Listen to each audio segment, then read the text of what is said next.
Hello, Blake Rudis here with F64Academy.com, and today I want to talk about the HDR Look filter that can be found in ON1 Effects 10. Now, if you know my past, you know that I used to be the HDR guy, one of those HDR heads that just absolutely loved HDR. I've since changed paths, but I still do appreciate good HDR from time to time, and that's what I want to show you here today, how you can use ON1 Effects 10 to make a really nice HDR look like this. Okay, here's the before and here's the after. Now, I will tell you, it doesn't just come from pushing some sliders back and forth. There's some really technical intricacies that are built into this program that make this look happen. So let's jump in.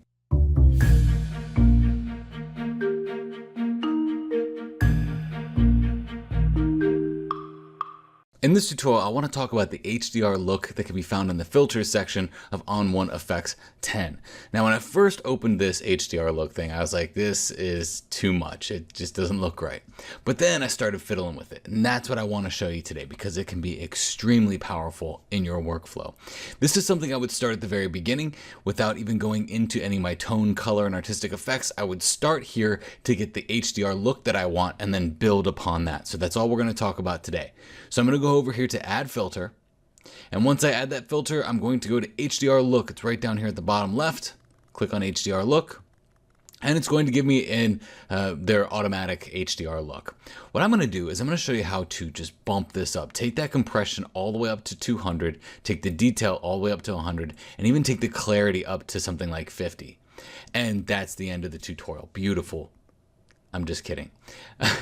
So when you look at this, this is that garish, nasty HDR. And if you're familiar with Photomatix, if you try to do any nighttime work with HDR in Photomatix, it tends to make all of the nighttime stuff and the details just really gnarly and really disgusting. But what we need to do here is we need to take a look at some other things, some of the behind the scenes things. These are your upfront tools, but there's some much more powerful things that are built into ON1 Effects that we can go into. So I'm going to click this little gear. When I click that gear, instead right here where this says apply to all, I'm going to click on that and I'm going to apply this only to the midtones. And look at that.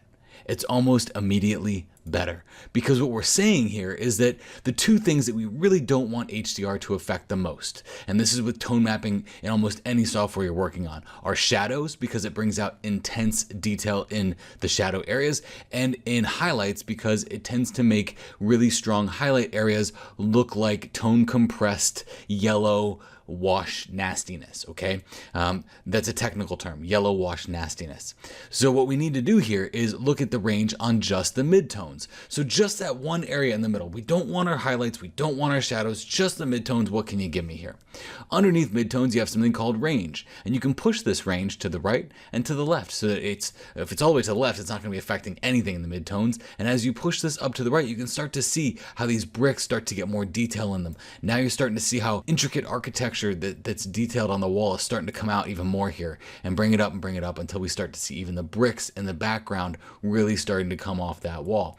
And we have that set to midtones. It's only affecting our midtones. We can take it a step further. Down here, there's this thing called protect. We can say, okay, I still don't want you to affect my highlights, and I don't want you to affect my shadows even more.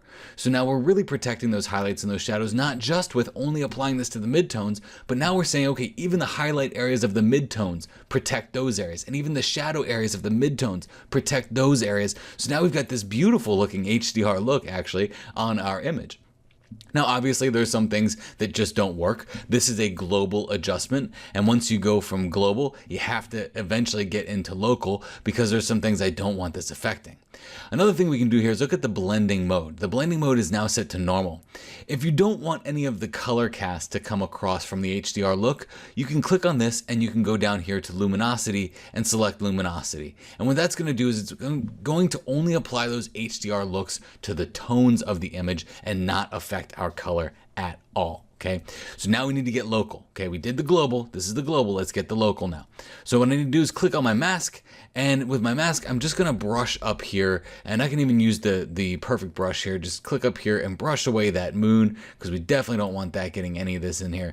And if we really want to, we can get even more technical here and go back here and make sure we get all of this black area so that that does not get affected at all. Okay, and we can press O while we have our mask, and that will show us all of the areas that we're painting everything on in red, which is a great way to see exactly what is not being affected now by this HDR look, because it's in red and it's all glowing red back there. Beautiful. There's some other things here that I'd probably go ahead and touch up. I really just want the building to come out with that detail, so I might come down here and paint these cars out. And for here, I just take the perfect brush off and just kind of go loosely here and just do that. And then I can press O to release that. And now you see the before and the after. There's the before. There's the after. There's the before. There's the after. And you can probably get a little bit more paint back here and get all this stuff out of here, so that really the only thing that really pops off our page now is that area, that gem theater here in Kansas City, that just pops right off the page now because of this. Now, if you're into presets, I've made 4 presets for this. We can go into these presets and we have an HDR light. We have an HDR mild. We have an HDR strong. And we have an HDR strong with lots of detail, because we've had a dynamic contrast on top of this. Now, these might not be suited for every image that you pull in. You might have to make some of the adjustments. You might have to go down into this HDR look filter and make some adjustments in the compression or the detail or the clarity or what have you. So this just worked out very well for this photograph. It's also worked out pretty well for other photographs too that I've pulled in with these presets. But just know, a preset is not just a click of a button and it's going to make things work.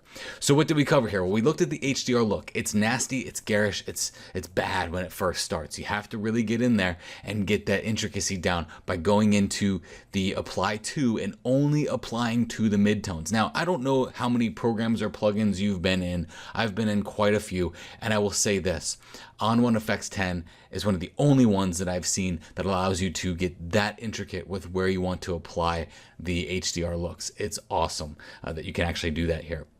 And then we further protected them by pushing up the highlights and the shadows of those midtones, so that we were really just getting a nice refined look for that HDR look on our image. We then talked about going from global to local, so that, yeah, the preset looks great at first, but we might need to paint some of this stuff out so we can just make the one thing pop off the page. And then we talked about the presets here and how you can just click on these presets and apply that effect to your image, but knowing that not all images are created equal, because the dynamic range in every photograph changes from one photo to the next. So you can't just say this is the way it is. All right. So you are free to download those presets over on F64 Academy. If you're on YouTube, there's going to be a link in the description. If you're on F64 Academy, you're in the right place. It's somewhere on this page. So again, my name is Blake Rudis. Thank you very much for watching this. I really appreciate you taking the time out of your day to better your photographic pursuits. If you like this, please comment, share it, and tell a friend. Thanks again.